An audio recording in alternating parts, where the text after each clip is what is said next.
efectores, el ojo, los intestinos, los bronquios, el corazón, etc. Eso es receptores muscarínicos, ¿ya? El tubo gastrointestinal, etc. Y los receptores nicotínicos, donde hay mucho, es en el sistema nervioso central y en los ganglios de relevo que vamos a ver, tanto simpáticos como parasimpáticos, y también en la placa neuromuscular, o sea que controlan la contracción neuromuscular isquelética, ¿ya? Pero los órganos efectores involuntarios no tienen receptores nicotínicos, lo que tienen es receptores muscarínicos.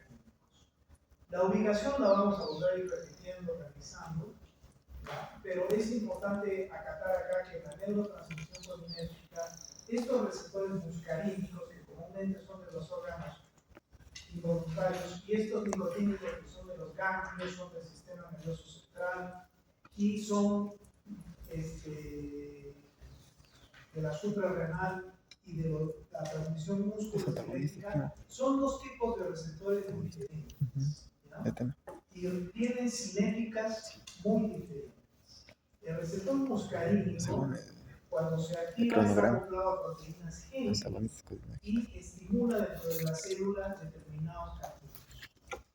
Y siempre responde hasta que la célula se agote o se muera, responde y hace responder a la célula. Así es la cinética del receptor muscarínico, o sea, activación de sus vías, activación de sus vías, activación de sus vías, hasta que la célula muera o ya no muere. En cambio, el receptor nicotínico es diferente, porque no está acoplado a segundos mensajeros o a activación de proteínas, sino que el receptor nicotínico está acoplado a canales de sodio. Y cuando se activa el receptor nicotínico se abre. Entonces, no es una respuesta infinita la que va a dar un canal de sodio, porque el canal de sodio va a llegar a un momento en que deja de responder, primero por cinética básica determinada. Cuando llegue un equilibrio transmembrana electroquímico determinado, el canal ya no va a poder hacer más. Además, son canales que no solo se gobiernan por acetilcolina, sino por voltaje. A determinado voltaje estas membranas se cierran. Y además son canales que en el caso de la transmisión músculo-esquelética están incorporados en una parte del músculo que se llama la placa neuromuscular. Y la placa neuromuscular tiene un funcionamiento y el resto de la membrana muscular otro, ¿ya? Eso lo vamos a ver mejor en bloqueante neuromuscular. Pero cuando el receptor nicotínico de esa placa neuromuscular se estimula mucho, llega un momento en que se bloquea. Entonces, eso es importante determinar que son dos cosas, dos dinámicas diferentes. El receptor muscarínico es una dinámica hasta sin fin, mientras que el nicotínico no. El nicotínico llega un momento en que se bloquea. O sea, primero hay gran estímulo, gran entrada de sodio, y luego hay bloqueo. Entonces, eso se explica por qué puede haber bloqueo ganglionar, bloqueo neuromuscular, bloqueo en el sistema nervioso central, cuando se estimulan exageradamente receptores nicotínicos. En cambio, cuando se estimulan exageradamente receptores muscarínicos, siempre hay respuesta. ¿Quién los estimula? Por supuesto, la acetilcolina.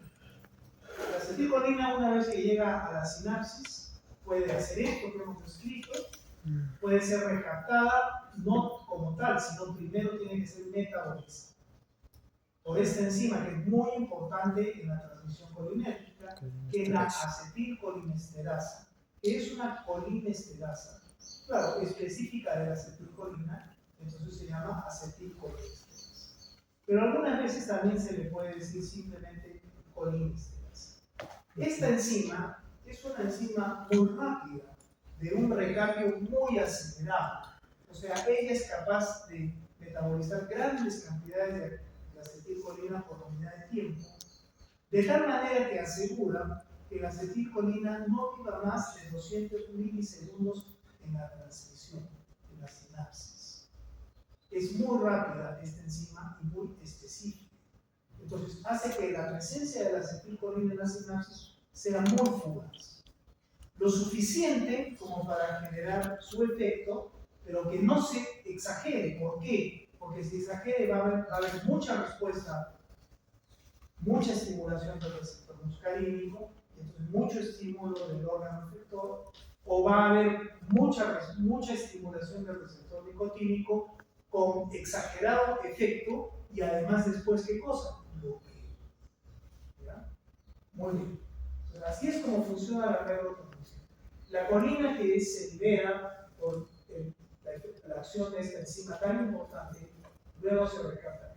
Entonces, la neurotransmisión es como lo hemos descrito. Acá tenemos receptores que siempre van a hacer responder a la célula, receptores que hacen responder, que después se bloquean, y la importancia capital de la colinesterasa o acetilcolinesterasa, que es la que garantiza que toda esta neurotransmisión funcione bien, gracias a que ella es la garantía de que la vida media de la acetilcolina en la sinapsis no suba por medio de esto. Bien, esa es la neurotransmisión. Así funciona la neurotransmisión colinérgica, o de las neuronas colinérgicas, o de las acetilcolinas, si queremos ver. Ahora, esto es el sistema colinérgico, o sea, ¿en qué lugares hay transmisión colinérgica? La transmisión colinérgica es propia del sistema nervioso y propia de la contracción neurológica.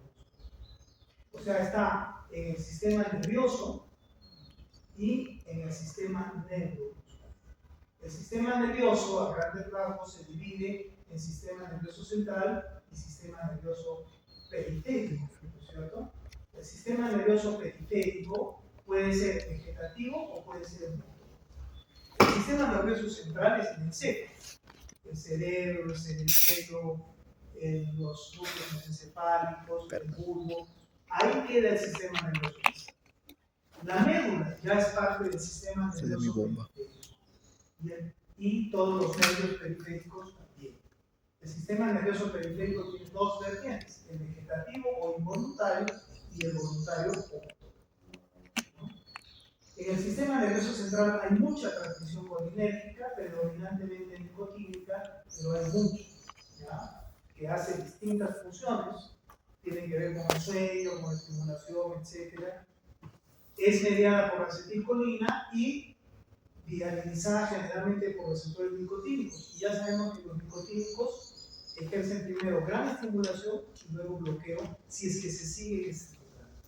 Por supuesto, a nivel fisiológico eso no va a suceder. ¿Gracias a quién? Gracias a la colinesterasa. Muy bien.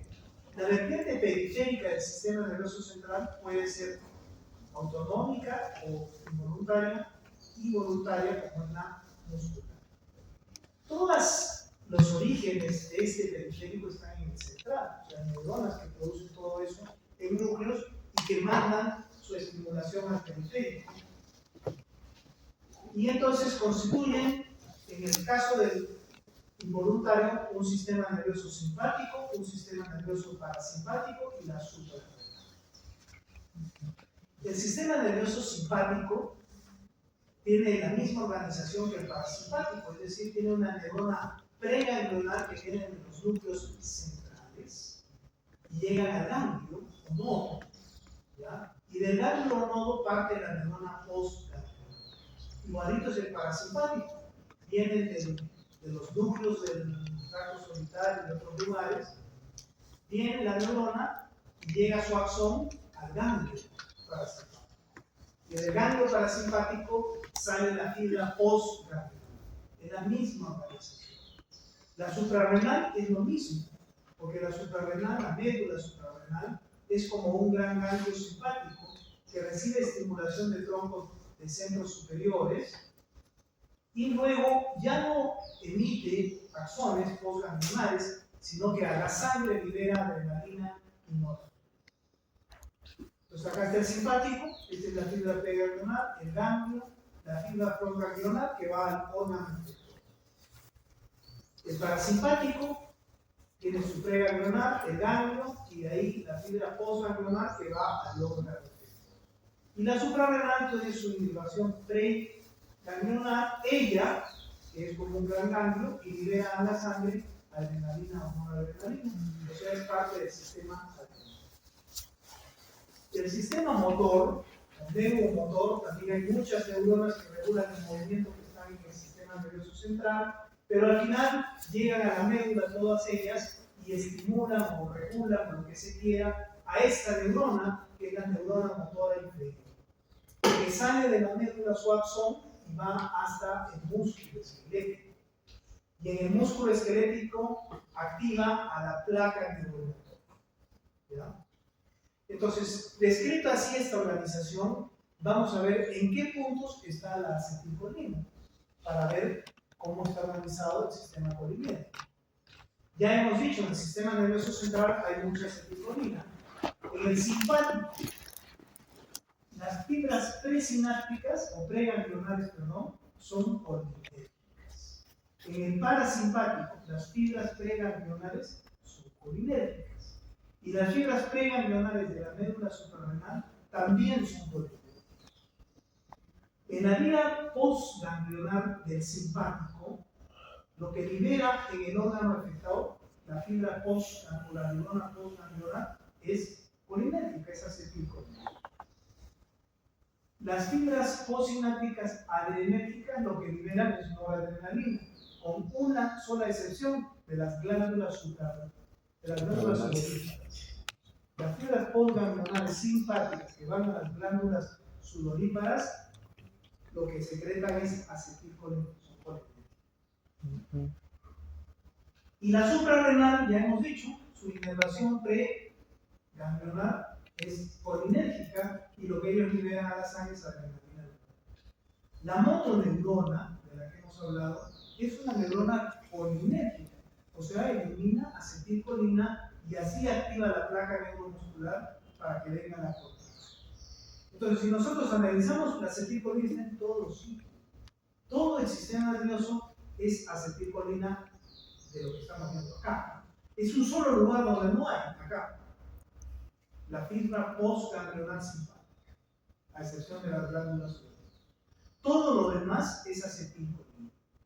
Por esa razón es que meterse con la acetilcolina no es una cosa sencilla y entonces hay pocos fármacos que están alrededor de ella haciendo, modificando estas vías, porque si tú das una vía, un fármaco colinérgico que quieres que actúe aquí, no vas a poder que actúen, ¿cómo vas a evitar que actúen los demás sitios? Entonces puedes tener respuestas muy complejas. ¿Ya? Entonces por eso no hay mucho fármaco colinérgico. Y hay algunos tóxicos colinérgicos muy mortales por esa misma razón, porque el efecto es muy difuso y puede ser muy masivo. Y el candado de seguridad que tiene biológicamente nuestro organismo es esta enzima, la colinesterasa.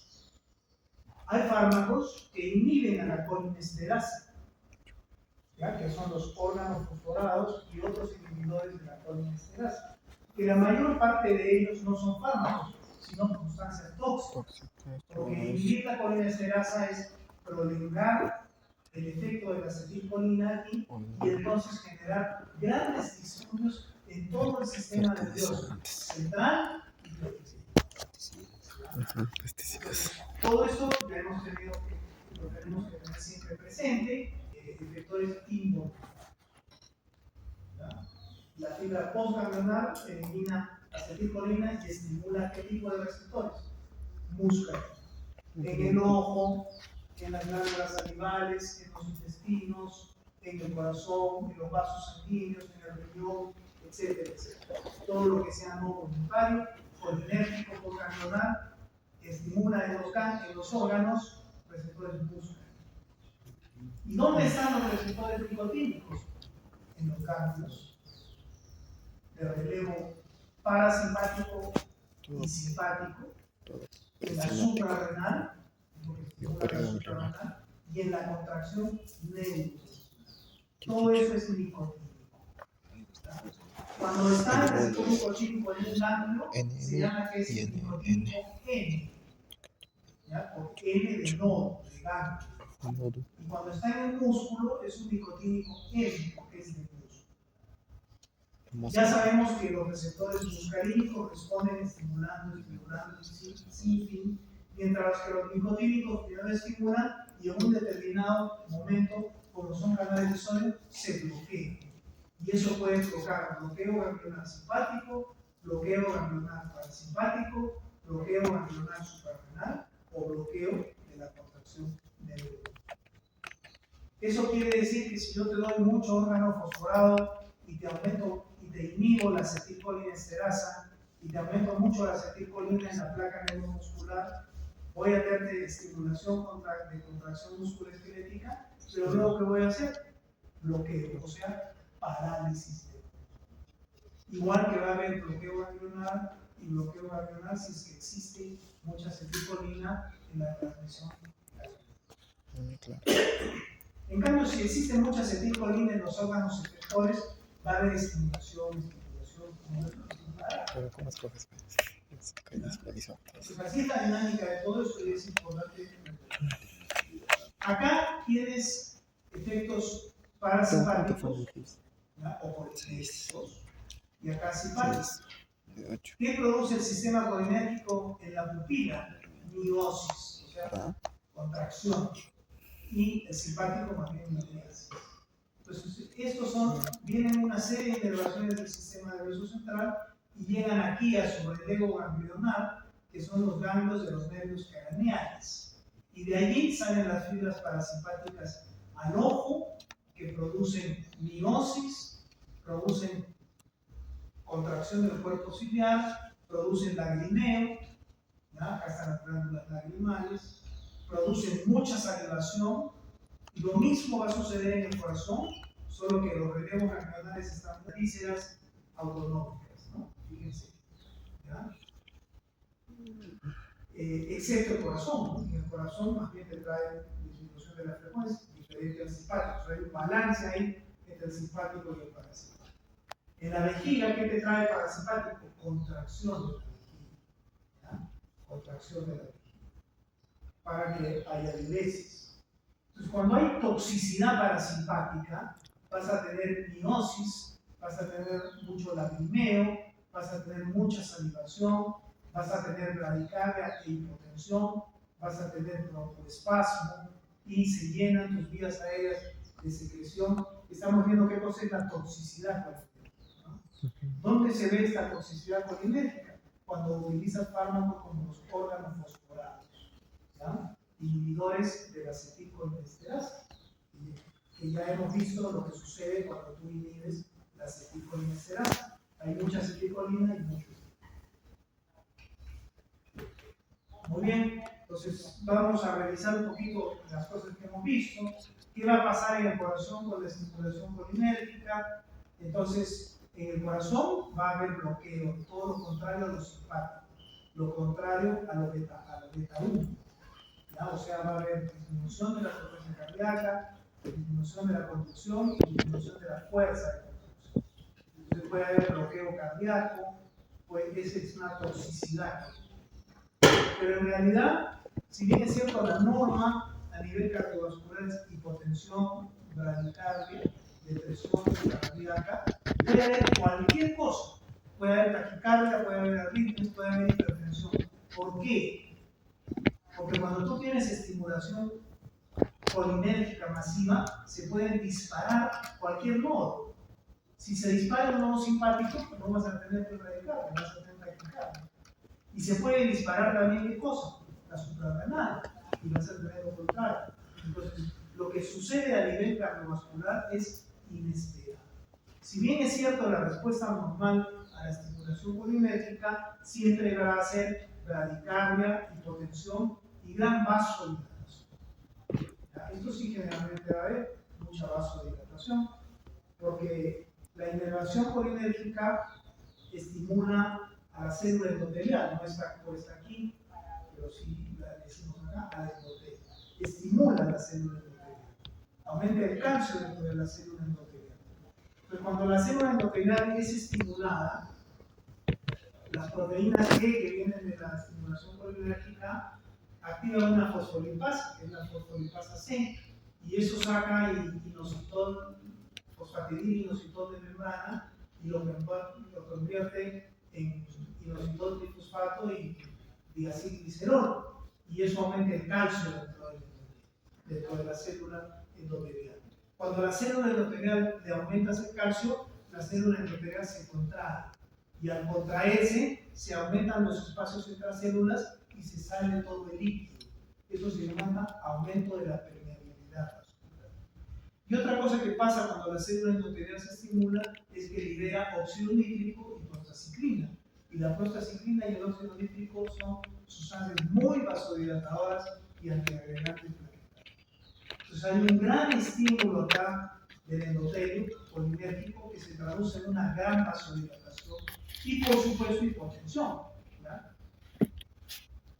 Pero el corazón va a estar frenado, pero como ya hemos visto puede haber respuestas totalmente abigarradas porque esta gran vasodilatación puede dar taquicardia y porque la estimulación colinérgica se puede activar nodos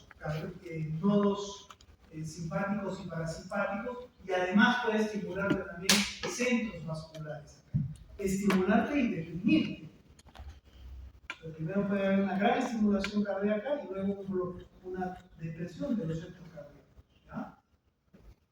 Entonces puede haber muchas cosas. En el ojo, ya lo hemos dicho, va a haber miosis, ¿por qué? Porque se contrae el músculo esfínter de la pupila y entonces hay miosis. De lo contrario al sistema adrenérgico, que contrae el músculo radiado de la pupila, entonces trae midriasis. En cambio, el colinérgico trae miosis. Y además contrae un músculo que se llama el músculo ciliar. El músculo ciliar es un músculo que está así detrás del iris y que es el que sostiene al cristalino, que es el lente. Cuando el músculo ciliar se contrae, el cristalino se alarga, se adelgaza. Y la visión queda para cerca, o sea, quedas miope. De lejos no ves bien, pero de cerca sí, porque la refracción se altera. Y el sistema colinérgico contrae. Ciclomiopía. Pues bajo la estimulación colinérgica va a haber miosis, va a haber acumulación de miope y va a haber mucho lacrimedia. En las glándulas, cualquier glándula que tú te imagines, glándula lacrimal, glándula salivar, glándula bronquial, glándula gastrointestinal, el sistema colinérgico estimula. Si hay toxicidad, va a haber mucha secreción. Y entonces te mueres por asfixia. Eso es lo que pasa cuando estás intoxicado por órgano fosforado. Hay tanta secreción en los bronquios que no puede entrar el aire y te mueres por insuficiencia. Esa es la razón de muerte. Además de otras, pero eso es la más importante. ¿Y todo esto qué cosa es? ¿Muscarínico o nicotínico? Muscarínico, creo que se define. ¿Cuál hemos dicho? ¿Dónde está el receptor muscarínico? En los órganos Efectores. El nicotínico está en los nodos, en la suprarrenal, en la contracción neuromuscular y en el órgano receptor adrenérgico, pero no colinérgico. Esto es muscarínico. Entonces lo que estamos describiendo acá es muscarínico. En el corazón es muscarínico, en el endotelio es muscarínico. Todo esto es muscarínico. ¿Ya? Hay muscarínicos 1, 2, 3, 4, 5 y otros, pero todos son muscarínicos. Depende de dónde estén, pero van a ejecutar estas respuestas. A nivel gastrointestinal, ya lo dijimos, a nivel genitourinario, ¿qué va a haber? Contracción de la vejiga. El sistema colinérgico, así como contrae el intestino, contrae la vejiga. Entonces, cuando hay toxicidad colinérgica, la persona o el animal, ¿qué cosa tiene? Diarreas. ¿Y qué cosa pasa? Se orina. Tiene incontinencia. No es sin sí incontinencia, porque el esfínter está bien. El esfínter es alfa, lo hemos visto en la clase anterior. Pero acá se contrae tanto la vejiga que no interesa lo que hay en el alfa. Igual se va a orinar. El esfínter se va a dar. Hay pérdida de adicción. Contrario. Y si está en déficit colinérgico, no puede orinar. Es lo que pasa con los viejitos o con los diabéticos. Tienen vejigas hipotónicas, tienen hipotonía vesical y no pueden orinar. Entonces, a veces les das medicamentos colinérgicos para que puedan orinar. Luego vienen algunos efectos colinérgicos, pero ya no muscarínicos, sino nicotínicos. ¿Qué va a pasar a nivel de la contracción neuromuscular con la estimulación nicotínica? Ya lo hemos analizado. Cuando viene la motoneurona, ¿no es cierto? La motoneurona al músculo, no va a cualquier lugar del músculo, va a la placa neuromuscular. Y ahí estimula receptores nicotínicos que están acoplados a canales de sodio. Entra el sodio y hay un potencial de placa. Y el potencial de placa despolariza el resto de la membrana muscular y trae la contracción. ¿Ya? Pero eso tiene que ser breve. ¿Quién garantiza que sea breve? Ya sabemos cómo se llama esta enzima. La acetilcolina. Entonces, la contracción neuromuscular es algo muy fino. Por eso el ser humano tiene capacidad de mover tan fino sus manos y de hacer cosas muy finas. Y todo coordinado, ¿no? ¿Por qué? Porque la orden que viene libera la motoneurona acetilcolina e inmediatamente desaparece para que entre en reposo y pueda recibir otra orden. ¿Te das cuenta? Cuando hay una gran estimulación acá y no para la liberación de acetilcolina, entonces, ¿por qué? Porque se inhibió la colinesterasa, que es lo que pasa con los órganos fosforados. No hay esa coordinación entre la placa y el resto del músculo. Entonces, al final, todo se desacopla y ¿qué es lo que tienes? Bloqueo de... ¿Ya? Para que la contracción se garantice tan fina y ordenadamente como tiene que haber, tiene que existir todas las zonas del sistema nervioso central, tiene que haber la activación de la motoneurona, tiene que haber la activación de la placa, pero tiene que haber necesariamente, imprescindible, esta enzima, para que la acetilcolina se vaya rapidísimo y deje al músculo hacer su trabajo. ¿Por qué repetimos todo esto? Porque vamos a ver a las drogas inhibidoras de la colinesterasa, donde están los órganos fosforados, que matan, son insecticidas, pero también se pueden usar para matar, o puede haber contaminaciones accidentales y muerte, porque inhibir esta enzima es trastornar toda la transmisión colinérgica y dentro de algunas cosas de todo lo que va a pasar es bloqueo neurológico por exceso de actividad nicotínica. En el sistema nervioso central se repite lo mismo. Ahí abundan los nicotínicos. Entonces lo que va a haber qué cosa es estimulación y luego bloqueo. Bloqueo del sistema nervioso central, bloqueo del centro cardiovascular, del centro vasomotor, del centro respiratorio. A nivel de los ganglios autonómicos, o sea, los nodos, que están aquí, en el simpático, el parasimpático y el suprarrenal, primero el sistema colinérgico hará estimulación por el receptor nicotínico y luego bloqueo. Bloqueo ganglionar. El bloqueo ganglionar, solo el bloqueo ganglionar te puede llevar a muerte. Ya sea simpático o parasimpático. Entonces, así de delicada es la situación. Toda esta complejidad del sistema colinérgico parece mentira, pero es regulada finalmente por esa pequeña enzimita, con la que si tú te metes, tienes una droga que puede tener algunos efectos farmacológicos, algunas sustancias que esas son fármacos, pero en general son tóxicos tan fuertes que pueden producir la muerte. Entonces ya, hecha toda esta introducción, yo les voy a mandar también un audio que no es tan reciente, pero donde está bien todo también, pero acá lo estamos diciendo, ¿ya? Pero en ese audio no hay algunos fármacos que sí vamos a ver. Pero toda esta complejidad es la que es importante entenderla para poder entender los fármacos y los tóxicos relacionados a la actividad colinérgica. O sea, fármacos y tóxicos colinérgicos. Entonces, los colinérgicos pueden ser de dos tipos: colinérgicos directos y colinérgicos indirectos. ¿Cuáles son los colinérgicos directos? Es una sustancia que yo administro, ya sea oral o parenteral, y que viene y estimula receptores colinérgicos. Eso es un colinérgico directo.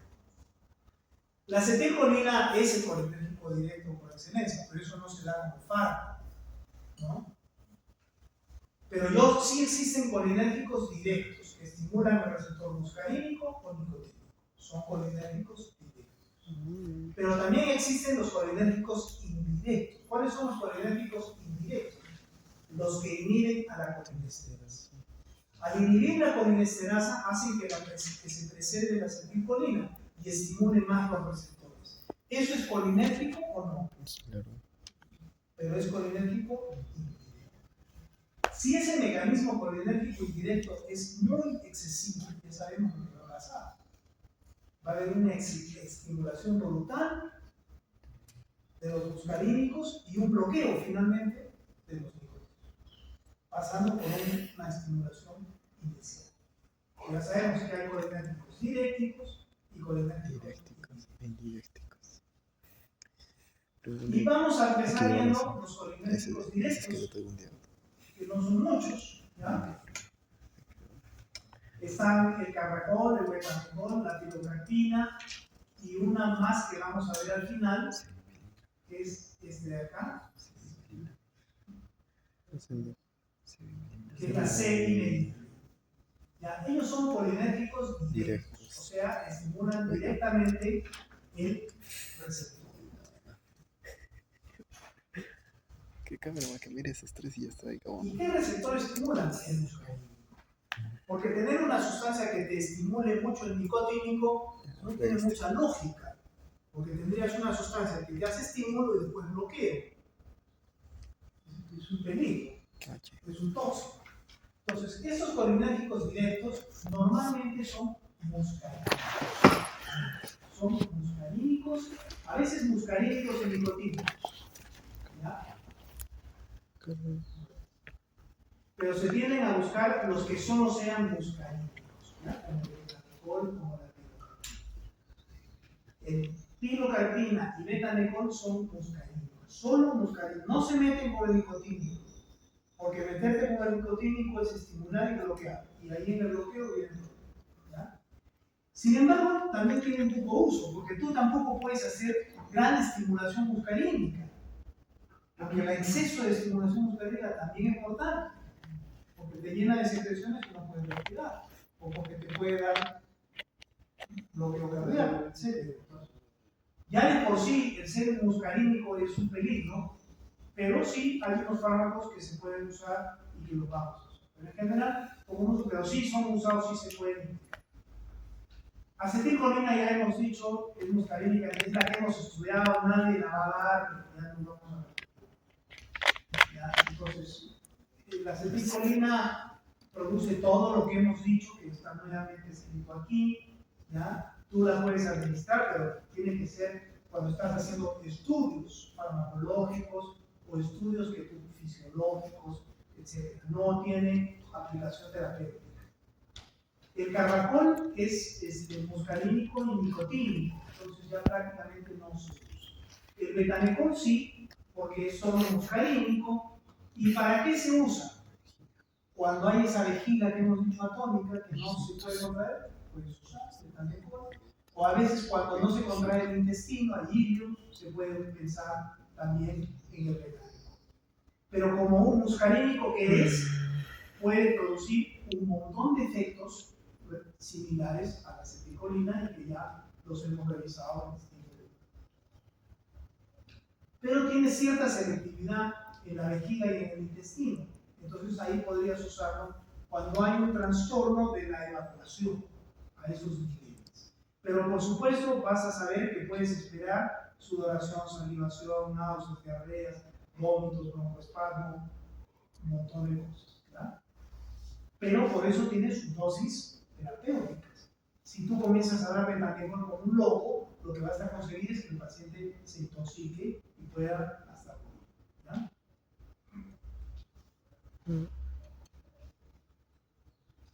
Muy bien. Luego viene la tirocarpina, que está relacionada con esta enfermedad que es el glaucoma. El glaucoma es una atrofia del nervio óptico, ¿ya? Se atrofia el nervio óptico por la presión que ejerce el líquido que hay dentro del ojo, ¿ya?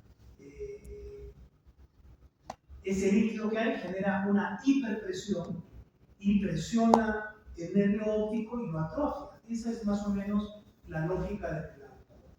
Pero hay glaucomas con presión intraocular alta, ¿no?, de humor acuoso excesivo o excesiva presión, hay glaucomas también con presión arterial normal o normotensivos. Normalmente la presión intraocular debe ser de 21 y eso lo mide el oftalmólogo, anestesia la córnea y puede medir con un cronómetro la presión. Entonces, para ver si el paciente tiene glaucoma o no tiene glaucoma. Pero la forma de saber si hay glaucoma o no es si el nervio óptico se está atrofiando. Porque hay pacientes que son hipertensivos, que son la gran mayoría, pero hay algunos normotensivos. Ya sean hipertensivos o normotensivos, todos se van a beneficiar de disminuir la presión intraocular. Y la pilocarpina, eso es lo que hace, disminuir la presión intraocular. ¿Ya? Porque nosotros hemos visto que a nivel del ojo, cuando el efecto colinérgico es, ¿qué cosa? Contraer el iris, ¿no es cierto? Y contraer el músculo ciliar. Cuando tú contraes esas zonas, el drenaje del humor acuoso mejora por unos canales que se llaman los canales de Schlenk. Y entonces el humor acuoso se va más y al irse más, disminuye la presión intraocular. Eso es lo que hace la pilocarpina. La pilocarpina es un colinérgico. Como colinérgico, hace que se contraiga el iris, hace que se contraiga el músculo ciliar, eso mejora el drenaje y disminuye la presión intraocular. Pero el paciente va a estar con miosis, con la pupila chiquita, o sea, no ve, si no hay luz, no ve. Va a estar miope, ¿no es cierto? Porque se contrae el ciliar. Va a estar con dolor, porque eso trae dolor, y va a estar lagrimando. ¿Ya? Es un problema que va a tener que saberse conllevar.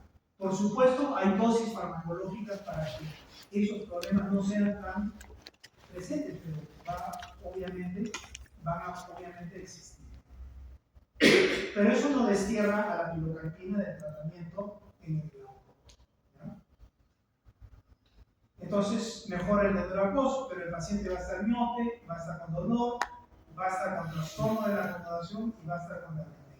Pero su nervio óptico va a estar preservado de un año, entonces está bien. ¿Ya?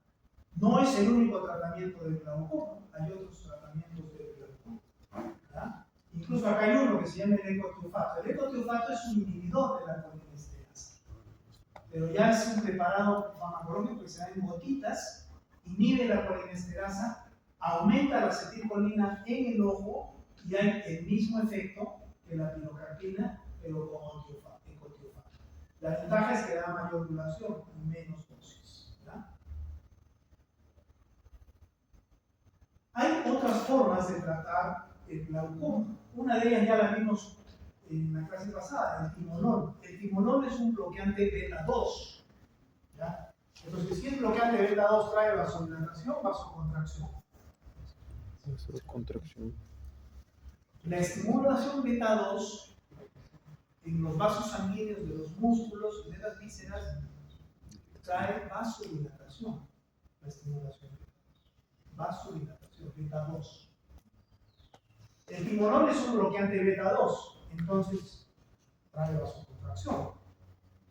Se da en gotitas en el ojo para que haya vasocontracción en el cuerpo ciliar, porque el cuerpo ciliar es el que produce el humor acuoso. Entonces, si tú haces vasoconstricción al cuerpo ciliar, el cuerpo ciliar va a tener menos sangre y va a producir menos humor acuoso, y entonces baja la presión intraocular. Ese es el tratamiento por timolol tópico. Y también hay tratamientos tópicos para el glaucoma con análogos de la prostaglandina, porque la prostaglandina mejora un drenaje también, que es el otro drenaje del humor acuoso, que no son los canales de Schlenk, sino la vía uveoesquilera. O sea, estos son tratamientos del glaucoma, junto con la pilocarpina. Estos son más modernos, pero eso no quiere decir que destierren a la pilocarpina. ¿Ya? Entonces, ¿qué mejora el drenaje del humor acuoso? La pilocarpina, al contraer el iris y el cuerpo ciliar mejoran los canales de Schleck y las prostaglandinas mejoran el drenaje público. ¿Y quién disminuye la producción del hormona acuoso y el glaucoma? El timolol y una enzima que es un inhibidor de una enzima que es la dorsolamida. Bueno, no están pidiendo nada, no la vamos a analizar, pero también funciona. Entonces, esa es la pilocarpina y ese es el beta. Lo que nos falta es ver este de acá, y ya que estamos aquí, lo veremos, que es la cerimelina. La cerimelina es igualito que los otros dos. Es una droga muscarínica, ¿ya? Pero tiene selectividad por las glándulas salivales. O sea, provoca mucha salivación. Por supuesto puede traer otros trastornos colinérgicos, el que te puedas imaginar. Estos con más frecuencia, pero bueno. Por eso son los estudios farmacológicos, para determinar la dosis a la cual mejora la salivación, pero no te metes con lo otro, pero nunca vas a estar limpio. Entonces, si te mejora la secreción de la saliva, eso se utiliza en una enfermedad que se llama el síndrome de Scott, donde hay sequedad de los ojos. Tendrás que dar gotas, lágrimas artificiales, ¿ya? Para tratar la sequedad de los ojos. Y a veces puedes usar pilocarpina, que aumenta las lágrimas, ¿no? Pero con gotas artificiales, con lágrimas artificiales es suficiente. Pero la sequedad de la boca, ¿cómo la vas a manejar? Porque tienen seca la boca, no pueden comer, es un problema. Entonces le das esto, que es cerimelina, que es colinérgico en las glándulas salivales y mejora la secreción de las glándulas. Antes de que existieran, se daba pilocarpina, pero había mucho efecto muscarínico. Entonces ya la pilocarpina no se da la pilocarpina solo para el glaucoma en gotas, y se da la cerimelina por vía oral para que trabaje en las glándulas salivales. Donde también se usa mucho cerimelina es en la serostomía por radioterapia. Cuando a una persona le dan radioterapia por linfoma del cuello o por tumores cérvico-craneales, uno de los problemas que va a ser que se atrofian las glándulas y no hay secreción salival. Entonces, ¿qué le das? Cerimelina. Esa es la cerimelina. Entonces, un muscarínico relativamente selectivo de las glándulas salivales. ¿Ya? ¿Puede producir otros efectos muscarínicos? Pues sí, claro que sí. Tienes que estar atento al tema. ¿Ya? Se da por vía oral,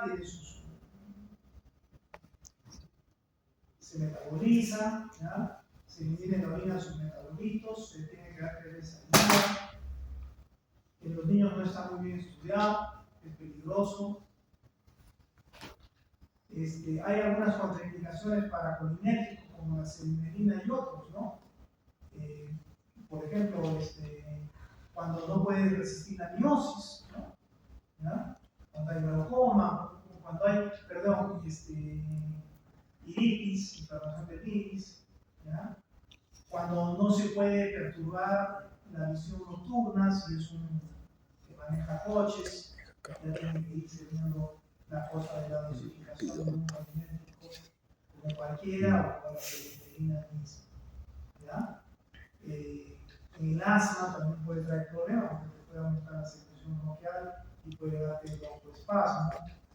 Cuando hay trastornos de la conducción auriculoventricular también, porque esto te puede dar bradicardia, te puede crear la contracción y un poco con las polilitiasis y las nefrolitiasis, los cálculos en distintos lugares, porque también altera la dinámica.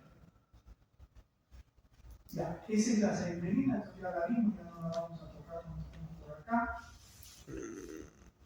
Entonces hasta aquí ya hemos visto todos los colinérgicos directos que se existen y que más o menos existen. ¿Ya? Que no se usa. ¿Alguna pregunta? Ninguno. Ya, entonces ahora vamos a ver los colinérgicos indirectos. ¿Qué son los colinérgicos indirectos? Son drogas que bloquean la acetilcolinesterasa. Entonces la acetilcolina aumenta y estimula mucho a los receptores muscarínicos y estimula mucho a los receptores nicotínicos. Esos son los colinérgicos. La mayor parte de ellos son sustancias tóxicas, pero algunos hay que son fármacos también. Los colinérgicos directos pueden ser reversibles o irreversibles. Los reversibles son los que inhiben a la enzima en forma reversible. La agarran y la sueltan. Y los irreversibles son que la agarran y ya no la sueltan. Dentro de los reversibles, la mayor parte de ellos son fármacos. ¿Ya? No tienen un uso muy difundido, pero sí pueden tener usos. Tienen la fisostigmina, que pasa la barrera hematoencefálica, que puede servir para intoxicaciones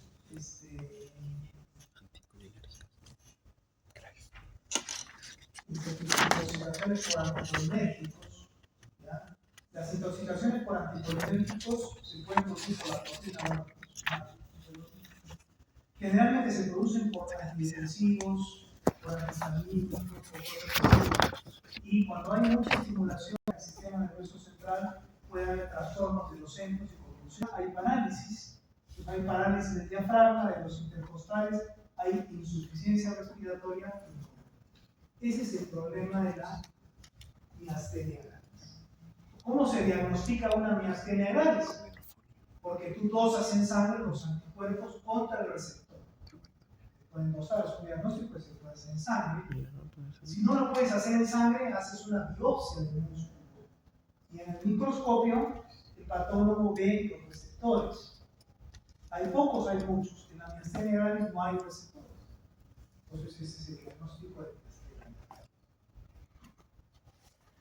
Uno de los tratamientos de la miastenia gravis es dar inhibidores de la colinesterasa como la neostigmina y la fisostigmina. Porque al tú dar el inhibidor, lo que haces es inhibes la acetilcolina. Como hay muy poquito nicotínico, inhibes, aumenta la acetilcolina y los poquitos nicotínicos que hay se llegan a estimular. Entonces es un tratamiento más que nada sintomático de la miastenia. Si la miastenia gravis progresa, los receptores van a disminuir. Y si los receptores disminuyen, ya tienes que dar otro tipo de tratamientos inmunosupresores, inmunomoduladores. ¿Ya? Y al final la enfermedad sigue evolucionando y termina ganando, pero bueno, el tratamiento la hace más lento. Uno de los tratamientos es esta, la neostigmina y la pirostigmina. Además, estas neostigminas y pirostigminas tienen capacidad de ellas solitas estimular el receptor nicotínico, sobre todo la neostigmina. Entonces es un beneficio importante. Acuérdense por N de nicotínico. Luego tenemos acá dentro de lo reversible la ribastigmina. Como hemos visto, el sistema colinérgico tiene una vertiente muy importante en el sistema nervioso central. Esto es muy difuso, no se entiende mucho, pero sí se sabe ya a ciencia cierta que el sistema colinérgico, cuando se deteriora, tiene mucho que ver en un montón de enfermedades. En el Parkinson, en la esquizofrenia, en la demencia senil, en la depresión. O sea, no es la razón de ser de esas enfermedades, pero el sistema colinérgico tiene que ver con esas enfermedades. Entonces, existe allí la ribastigmina. La ribastigmina es un fármaco que entra al sistema nervioso central, inhibe la colinesterasa y aumenta la estimulación nicotínica del sistema nervioso central y muscarínico. Y eso se supone, por algunos estudios, que puede enlentecer, detener la evolución del Alzheimer. Esa es la razón de ser de la ribastigmina. La ribastigmina y el Alzheimer. Y este es uno que es el hidroponio que antes pedían. El hidrofeno sí se sigue usando.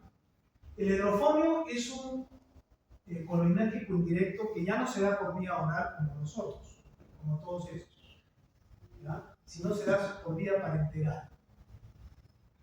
Si tú tienes una intensa estimulación colinérgica, lo más probable que haya es bradicardia taquicardia. Entonces hay personas que tienen taquicardia supraventricular paroxística. ¿Ya? La taquicardia supraventricular paroxística es clínicamente, el paciente puede estar bien un mes, 6 meses, y un día ¡pum!, entra en taquicardia.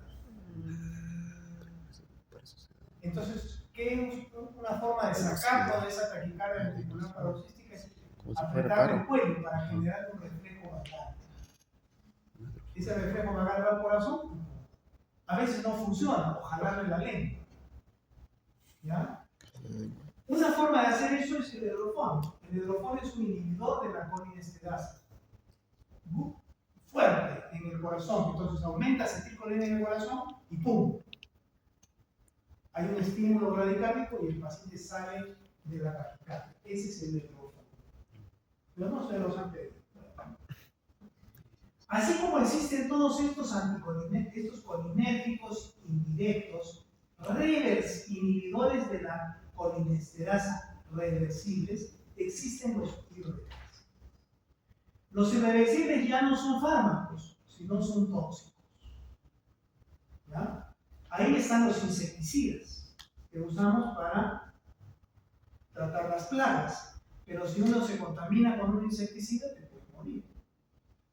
Ahí están un montón de gases neurotóxicos que se usan en las guerras o en los exterminios humanos, ya con intención de aniquilación.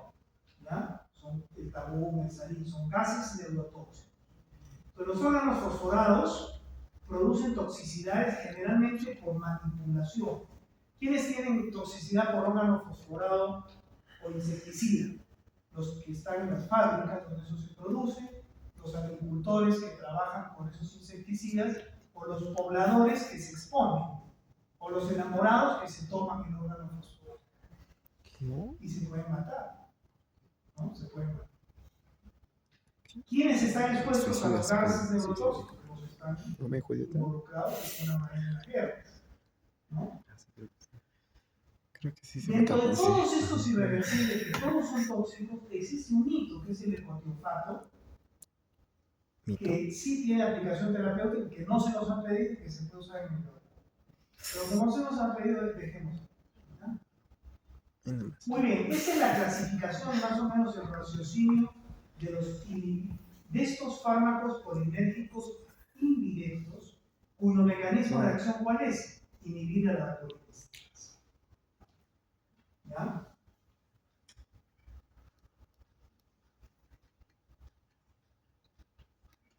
Este es el mecanismo de acción. ¿Ya? Y lo vamos a ver acá. El mecanismo de acción es inhibir a la colinesterasa.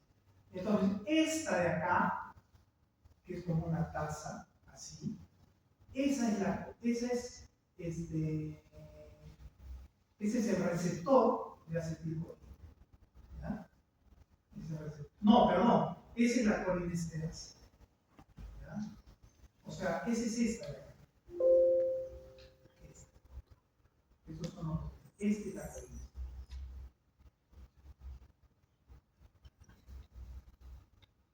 Ok, entonces, la colinesterasa es así, de su forma, ¿ya? Molecular o física. ¿Ya? Tiene un sitio periférico, que sería este alrededor, que es muy aniónico, un montón de cargas negativas. Es el ciclo periférico aniónico. ¿Periférico de qué? De este centro, que es el centro activo, o catalítico, o esteárico. Porque esta es una esterasa, es la colinesterasa. Todas las esterasas son así, pero esta es la colinesterasa específica de la acetilcolina. Y esta es la acetilcolina. La acetilcolina es una molécula que tiene muchos cationes. Esta es la acetilcolina. Entonces, cuando entra la acetilcolina en la sinapsis, la colinesterasa la chupa por sus aniones que chupan los cationes de la acetilcolina. Inmediatamente se la jala. Y la mete acá adentro. Y la rompe. ¿Ya? Y la rompe y libera colina y acetato. Así trabaja la acetilcolina. La colinesterasa sobre la acetilcolina. ¿Ya? Incluso cuando se la chupa, este sitio se activa. Eso se llama que se torna nucleofílico por carga y descarga. Son cosas. La cosa es que esta carga y descarga activa la enzima, jala la acetilcolina y la somete a este sitio, que es la cisana, que es el sitio esteárico, serina estilina, ¿ya? Que va a romper a la acetilcolina. ¿Ya? Entonces viene, rompe a la acetilcolina y bota la colina. Y la enzima colinesterasa se queda acetilada. Se queda acetilada. Pero se queda acetilada por 150 milisegundos, o sea, nada. Pero hay un tiempo en que se queda acetilada. Mientras está acetilada no funciona. ¿Ya? Pero se libera al toque. Hay una hidrólisis espontánea y entonces el acetato se libera. Entonces se liberó la colina, se liberó el acetato. Y la enzima nuevamente se chupa otra acetilcolina, queda acetilada por 150 milisegundos, rapidísimo, y chupa otra y así. Entonces tiene un recambio exponencial, gigantesco. Por minuto, un mol de enzima te puede destruir 3 por 10 a la 6 moles de acetilcolina. Es brutal ese recambio. ¿Ya? Ese recambio brutal garantiza que la acetilcolina no viva más de 200 milisegundos, que es un concepto que ya habíamos estudiado. Muy bien, esto es lo fisiológico. ¿Qué pasa cuando entra un inhibidor irreversible? O sea, estamos hablando de una neostigmina, de una fisostigmina, una piridostigmina, una ribastigmina, un medrofón. ¿Qué pasa?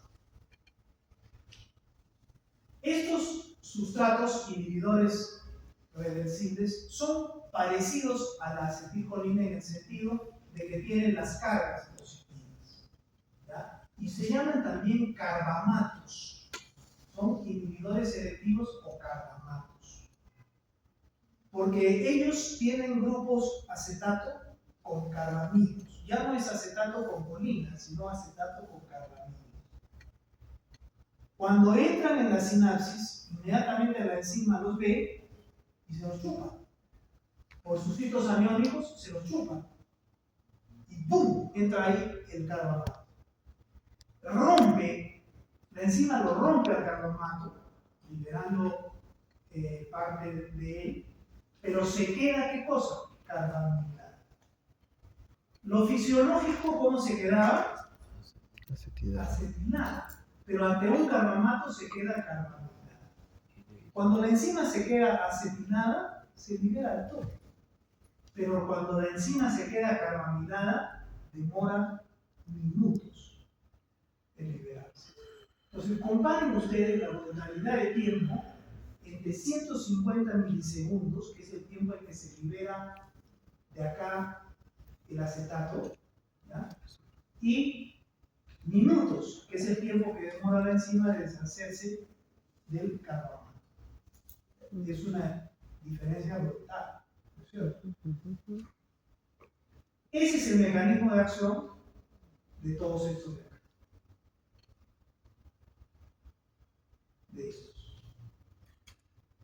¿Ya?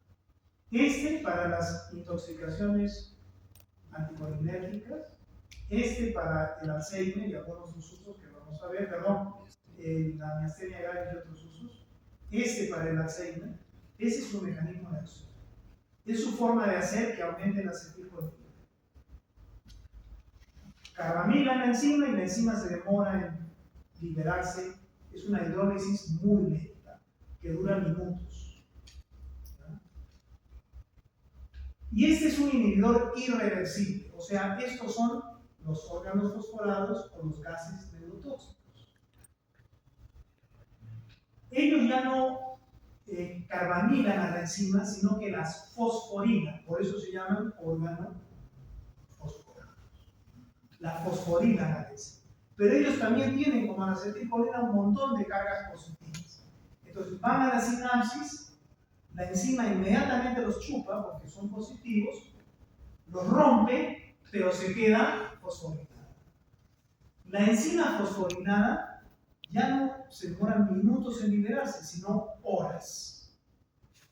Horas. Esta fosforilación en realidad es una alquilfosforilación, porque es fosforilo con un grupo alquilo. Pero hay un tiempo determinado en que la enzima se libera del alquilo y se queda solo fosforilada. Cuando eso sucede, ya no se va a liberar nunca. Eso se llama el envejecimiento del sistema. Se libera el grupo alquilo y ahí sí se queda para siempre fosforilado. Es un inhibidor totalmente irreversible. ¿Ya? Ese es el proceso de envejecimiento. Es una cuestión simplemente de cantidad del órgano fosforado y de tiempo. Esto es lo que hemos visto, pero visto desde arriba. Todo esto de acá afuera es el ciclo aniónico y ahí están la serina y esta del grupo. Allá vi. ¿Ya? Estas son las enzimas. Entonces, así es como es la cosa del mecanismo de azúcar.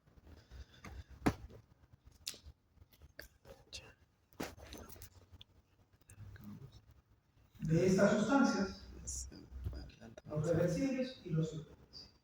¿Ya? Acá estos son los carbamatos, los reversibles. ¿Ya? La terilostimina y la enostimina son muy parecidos. La lisostimina pasa la barrera hematoencefálica. El hidrofonio se usa para la agregación molecular, hemos dicho. Y hay otros más. ¿Ya? Los irreversibles son los gases neurotóxicos y los insecticidas. Los insecticidas son los órganos fosforados. ¿Ya? En realidad, ambos son fosforados, pero los distinguen, ¿no? Entre gases neurotóxicos e insecticidas. ¿Ya? Entonces, ya sabemos.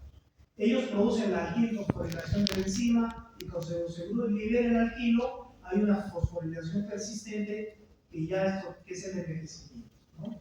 Hay un montón de órganos fosforados. De los primeros que hubo era el paratión. Ya no se usa mucho el paratión porque el paratión es muy volátil, entonces se puede absorber por todo sitio y trae más toxicidades. ¿Ya? Y nuestro hígado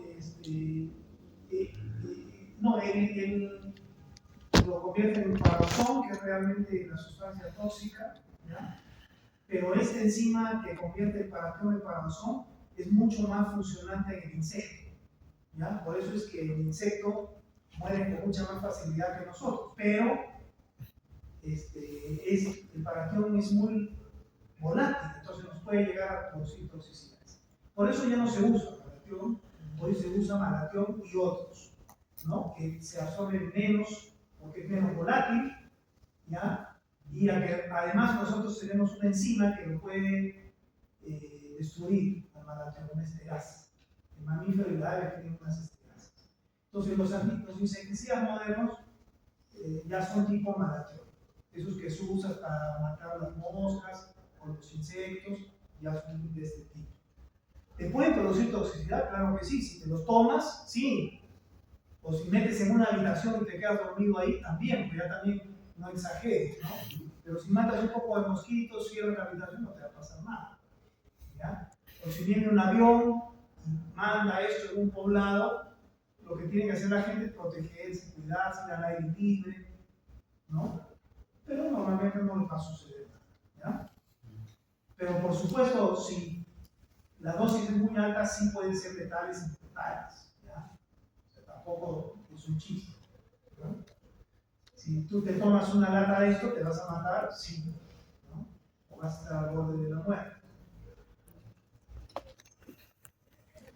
¿Por qué actúan estos? Porque ya sabemos que vienen a la colinesterasa, Entonces aumenta un montón la colinesterasa y va a haber un montón de efectos muscarínicos que ya los hemos visto, ¿no es cierto? Ya los hemos visto.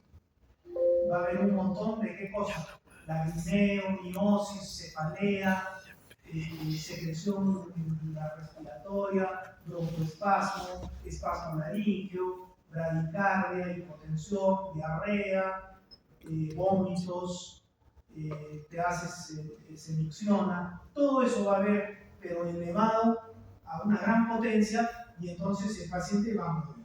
¿Qué es lo que te mata? Fundamentalmente, el problema de la vía aérea. Porque te llena la vía aérea de secreción, la vía aérea se contrae y no puede entrar. Y te mueres. Las otras cosas también te matan, pero ya vamos a ver por qué esta es la razón. También hipoglucemia, creo.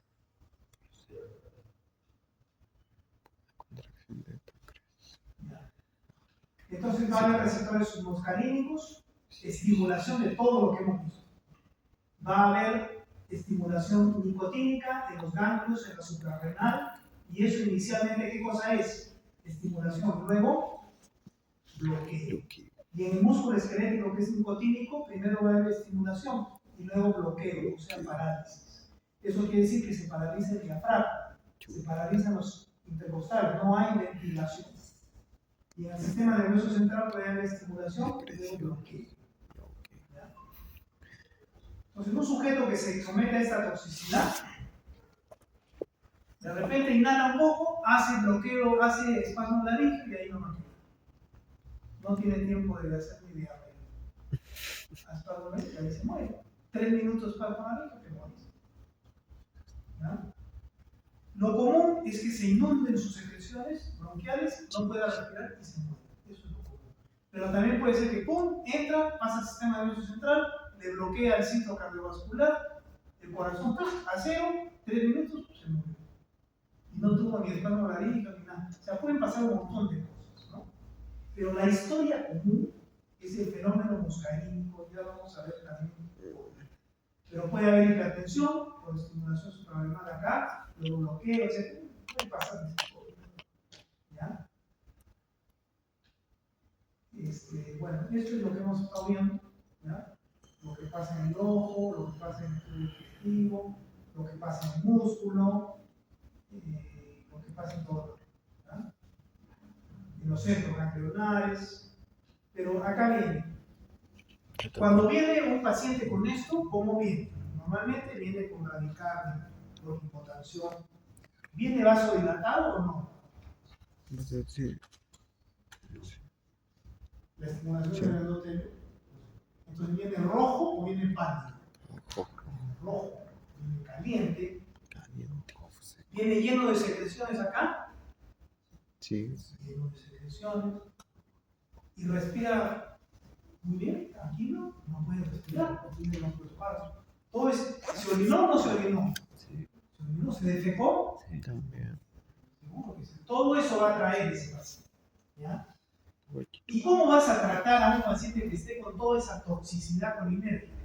Con esto, con la atropina. La atropina es el anticolinérgico universal. ¿Han hecho ya anticolinérgicos o van a hacer? ¿Sí? ¿O no han hecho nunca? Van a hacer entonces. Debe ¿no? ser. Ya. Ahí van a ver la atropina. La atropina es el antimuscarínico por excelencia. Pasa poco la barrera, pero si das asos altas, la pasas. Entonces, ¿qué pasa?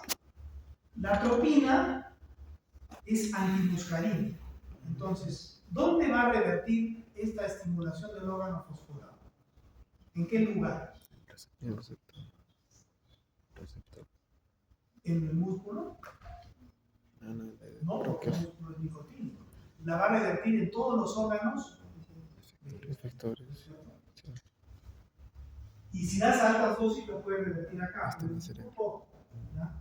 El hecho es que el paciente se está muriendo. Entonces, ¿tú le puedes subir la presión? Sí, porque le pones líquido, le pones droga, le subes la presión. ¿Tú le puedes permeabilizar la vía aérea del espasmo laríngeo? Sí, porque le pones un tubo y lo puedes ventilar. Pero ahí viene el drama. Si el paciente está entubado, pero está lleno de secreciones y con broncoespasmo, ¿lo puedes ventilar? No, no puedes ventilar. Tú no puedes, porque el aire no va a entrar. Entonces, lo único que lo va a salvar, ¿qué cosa es? La atropina, porque la atropina le va a provocar la broncorelajación y le va a secar toda la vida. O sea, si no tienes atropina, se muere. Pero la atropina No hay existe en todos los lugares del mundo. De verdad. Esto es lo que le salva la vida, porque le resuelve el problema muscarínico. Si el paciente tiene parálisis respiratoria, tú lo entubas y lo ventilas y se acabó. Si tiene hipotensión, le pones líquidos, le pones drogas, lo sacan de la hipotensión. Pero el drama es que lo puedes entubar, lo puedes poner en una máquina de ventilación, pero el aire no va a entrar. Entonces, al final, ¿qué es lo que salva la vida de este paciente? La atropina. Porque si tú no tienes una máquina de ventilación, le pones atropina, le pones un tubo y tú pues lo ventilas. Con un ambú. Y se acabó y se salva. El paciente se salva. Pero si no tienes atropina, se muere. ¿Ya? Esa es la piedra angular del tratamiento. ¿Ya? Esto ya lo he visto. Esta es la cinética que ya más o menos lo hemos visto. La fisostimina tiene mucho amor, es muy positiva, no pasa la barrera. Perdón, esta es la que pasa la barrera. Sí. Al contrario, no tiene mucho amor, pasa la barrera. Entonces, para la toxicidad anticolinérgica de los antidepresivos, los antihistamínicos, esta es la que sirve. Esta no pasa tanto la barrera, pero se une bien con los receptores nicotínicos. Entonces, esta es la que sirve en la miastenia gravis. Su absorción oral es regular, se puede usar para enterar como vía oral. La piridostigmina es muy parecida, ¿ya? Tampoco pasa la barrera. Los órganos fosforados se meten donde les da, porque son muy liposolubles, ¿no? Hay que tratar de metabolizarlos, pero te va a ganar el fármaco al final, el tóxico, y te vas a morir, ¿no es cierto? ¿Cuándo vienen los problemas de estos órganos? Puede ser ocupacional, porque trabajas como agricultor o trabajas en una fábrica. Puede ser que te enamoras mucho y cuando te dejan te suicidas. O puede ser que estás en una guerra, desgraciadamente, ¿no? No hay ideas. Y también hay toxicidades crónicas que no hemos traído. Pero puede haber toxicidades crónicas en la gente que trabaja, los agricultores y Con la prima de San Richard. produce insecticidas, pueden traer neuropatías como padecimiento. ¿Qué te va a traer la intoxicación aguda del órgano fosforado? Todo lo que ya sabemos. ¿Ya? ¿Por qué te mueres? Por un montón de causas. ¿Ya? Primero, lo que te mata es el componente muscarínico y nicotínico, ¿no? Pero también hay un componente central. ¿Ya? Que hay depresión central y depresión del centro respiratorio y cardiovascular. El componente nicotínico, ¿qué cosa es? Que va a haber parálisis respiratoria. Y el componente muscarínico, ¿qué cosa es? Que la vía aérea se llena de secreción y hay espacio. Yo puedo reemplazar eso poniéndole un tubo y ventilando al paciente. Yo puedo darle anticonvulsivos, yo puedo darle benzodiazepinas, yo puedo manejar el componente cardiovascular, todo puedo manejar. ¿Ya? Pero si manejo todo eso y no manejo la vía aérea, el paciente se muere igual. Por eso es que la atropina es la piedra angular del tratamiento. ¿Ya? ¿Cuál es el tratamiento? Atropina. Ese es el tratamiento. Si tú tienes atropina, vas a tener la vía aérea, vas a poder oxigenar al paciente, el paciente no se va a morir. Y él solito va a ir corrigiendo probablemente sus otros problemas. O tú los puedes corregir. ¿Ya? ¿Qué va a hacer la atropina? Va a secar toda la vía aérea y va a relajar toda la vía aérea. ¿Cuánta atropina le tienes que dar? Toda la que necesitas. Así de simple, todo. Es cierto que la dosis es de 2 a 4 y lo repites. Estas cosas son escritas en los libros, pero no sirven de nada. al final, ¿tú qué vas a hacer? Vas a agarrar tu atropina y tu pupila. Se acabó el problema. Tú, viene el paciente, por supuesto que le tienes que ventilar de repente, lo tienes que poner una vía, lo tienes que hidratar, que mantenga la vida aérea toda. ¿Quién te gobierna? Si quieres usas estas cosas, que te gobierna al final es la pupila. La pupila es la que te va a decir. ¿Ya? ¿Cuánto tiempo de atropina? Todo el que sea necesario. Porque estas drogas son muy liposolubles, se acumulan. Y a veces hacen liberaciones tardías. O sea, hoy día el paciente en 3 horas perfecto. Y ya la pupila normal. Perfecto. Ya está, ya tu pupila no se achica. Le das de alta, lo mandas a su casa y de noche muere. Porque es una liberación de sustancias que se liberaron. Entonces, todo este paciente se tiene que quedar hospitalizado 48, 72 horas. Porque a veces a las 24, 48 horas la pupila. Entonces, ¿tú qué haces? ¿Ah? Atropina. Se murió. Le pones atropina para que y la pupila. Esta gente no vas a tratar con eso. Existen estos fármacos que son las oximas. Las oximas son recuperadores de enzima. ¿Qué hacen las oximas? Hacen igualito esto que hemos analizado, es cualquiera, no es un oxima, cualquier cosa. Pero hacen lo mismo. Son bien positivas, se meten a la sinapsis y ¡pum! Le sacan el fósforo y la liberan a la enzima. Esas son las oximas. Entonces, cuando uno escucha lo que es las oximas, dice, qué maravilla. Ya nunca más con el fósforo. Ya se acabó la proteína, pero eso es pero con oxima sí. Porque primero sí, la oxima tiene selectividad por el receptor nicotínico. Va a la zona nicotínica. ¿Pero qué es lo que mata al paciente? ¿El muscarínico o el nicotínico? Muscarínico. El muscarínico. En segundo lugar, la oxima sirve 1, 2, 3 dosis máximo, porque ella comienza a capturar a la enzima también. También la bloquea. Entonces, las oximas no son ninguna maravilla. En otras palabras, si tú tienes oximas, el paciente si solo tienes oximas y no tienes atropina, el paciente se va a morir. Se va a morir. Sin atropina, se va a morir. ¿Verdad? Entonces, bueno, las oximas están ahí, pues, ¿no? Hay un montón de oximas. ¿Verdad? Hay oximas incluso que pueden pasar la barrera. Las oximas, como son positivas, no pasan. Pero hay una oxima que es la diacetilmonoxima que puede pasar la barrera. Pero esto es más que nada comercial, ¿ya? Porque solo resuelve el componente nicotínico, ¿ya? Hay el cloruro de oritoxima, que te recupere a la enzima y mil de cosas que pueden haber escritas, pero en realidad en la práctica no sirve para nada, ¿ya? Porque la atropina es todo el tratamiento de esto. Si tienes oximas, en algunos hospitales pues habrá, un paciente sin atropina se va a morir. ¿Ya? Ok, estos son los usos. Ya sabemos que la neostigmina puede servir para el ileo intestinal también, igual que el betamicol. La neostigmina puede servir para la anatomía vesical, también puede servir. Claro que donde más se usa quizás es en el glaucoma del ecuatoriofáto no lo vamos a tocar porque no lo hemos tocado. Acá está la neostigmina y la pirostigmina de la miastenia gravis. ¿Ya? Y en la intoxicación anticolinérgica por antidepresivos y todo eso, la fisostigmina, porque esa es la que pasa la barrera, la rilastigmina en el arsénico.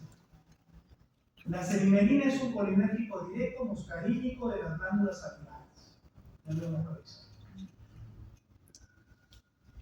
El donepecilo es un colinérgico indirecto, es como la rilastigmina. Es un inhibidor que entra al sistema nervioso central, inhibe la acetilcolinesterasa en el sistema nervioso central. incrementa la acetilcolina y entonces sirve para tratar un poco las enfermedades degenerativas. Lo usan en el Alzheimer, en las demencias. ¿Realmente si sirve o no sirve? Estas enfermedades son tan enigmáticas que realmente no puede servirse un fármaco así, pero hay estudios que sirven y para eso se indica endometresina, ¿ya? Se metaboliza, por supuesto, se tiene que metabolizar en el hígado, tiene metabolismo activo, tiene sus características, ¿ya? Tiene sus toxicidades, ¿ya? Toxicidades colinérgicas, que también pueden traer problemas, arritmias, cosas. A veces los pacientes se ponen mal con eso, ¿ya? Sin embargo, se puede dar, se puede regular la dosis después del mes. Mejor es administrar en la noche para que el paciente no se caiga, no tenga problemas. Puedes llegar hasta 10 miligramos en 24 horas, ¿no? Hay que tener cuidado de los insuficientes hepáticos, respirador y renales. No trae mucho síndrome de supresión, lo puedes sacar rápido. El enigma es si sirve o no sirve, porque son modas, ¿no? De repente de acá a unos años dicen que es más tóxico de lo que puede hacer. Pero acá hay un montón de reacciones adversas que puede traer. Bloqueo auriculoventricular, problemas respiratorios, úlcera neuronal, depresión muscular, convulsiones, miositis, ¿no? Destrucción del músculo, ¿ya? Pues no se puede dar con estatinas, que son drogas que se usan para la hiperlipemia, ¿ya? Hay que tener cuidado, porque muchos ancianos toman esto. Hay que tener cuidado con el hipotiroidismo y estas drogas, ¿no? Hay que tener muchos cuidados. Entonces, es delicado indicarla, manejarla. Tiene que ser alguien que sepa en quién paciente selectivamente se puede usar y seguirlo muy de cerca para ver la aparición de reacciones adversas o, bueno, el efecto favorable, si Dios quiere, ¿no? Ok, esta es una revisión más o menos que también dice lo que hemos estado hablando, pero eso más o menos es todo, ¿ya? Muy bien. Entonces, ¿cuándo es el juicio esto? Viernes. El viernes, ¿no? A las 4:30.